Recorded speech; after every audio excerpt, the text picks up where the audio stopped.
Janata Dal United के राष्ट्रीय अध्यक्ष राजीव रंजन सिंह उर्फ ललन सिंह ने इस्तीफा दे दिया है और एक बार फिर पार्टी की कमान सीएम नीतीश कुमार ने अपने हाथों में ले ली है। बिहार की सियासत में हुई इस बड़ी उथल पुथल के मायने भी बड़े हैं और इस घटनाक्रम के संदेश भी कड़े हैं।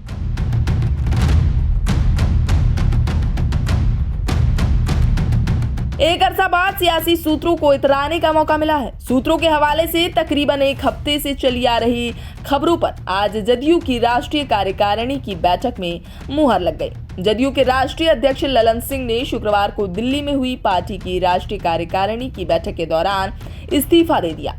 उसके कुछ देर बाद हुई राष्ट्रीय परिषद की बैठक में नीतीश कुमार को एक बार फिर से अध्यक्ष चुना गया और कयासों की पुष्टि हो गई।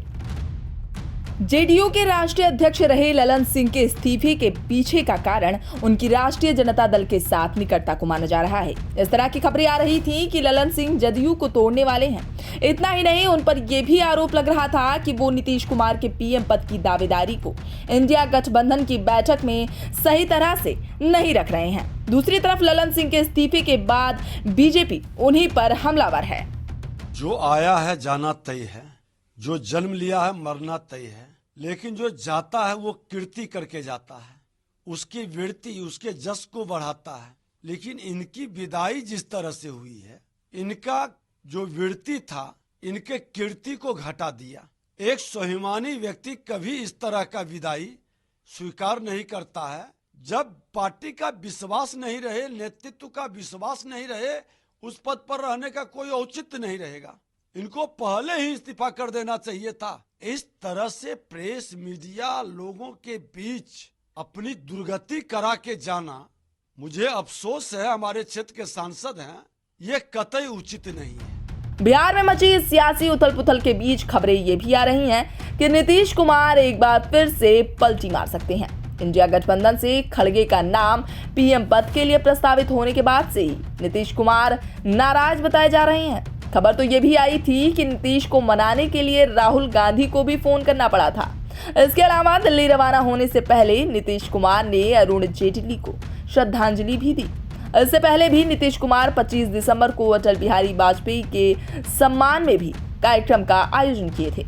इन सब घटनाक्रमों को मद्देनजर रखते हुए ये माना जा रहा है कि नीतीश कुमार एक बार फिर एनडीए का रुख कर सकते हैं। नीतीश कुमार के बारे में ये भी कहा जाता रहा है कि वो जिस कमरे से निकलते हैं उसकी खिड़कियों को खुला रखते हैं। वहीं दूसरी तरफ बिहार बीजेपी के अध्यक्ष सम्राट चौधरी ने इन बातों का खंडन किया है।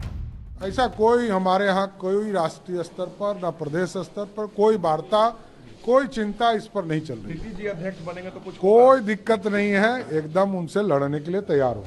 जदयू में हुए इस बड़े बदलाव के बाद से बिहार ही नहीं बल्कि विपक्ष के लिहाज से देखा जाए तो देश की सियासत में भी सुनामी आ चुकी है। कहा यह जा रहा है कि लगभग एक हफ्ते के बाद ही ये सियासी शोर शांत होगा। अब देखना दिलचस्प होगा कि आने वाले एक हफ्ते में क्या कुछ घटनाक्रम देखने को मिलता है। ब्यूरो रिपोर्ट, इंडिया पब्लिक खबर।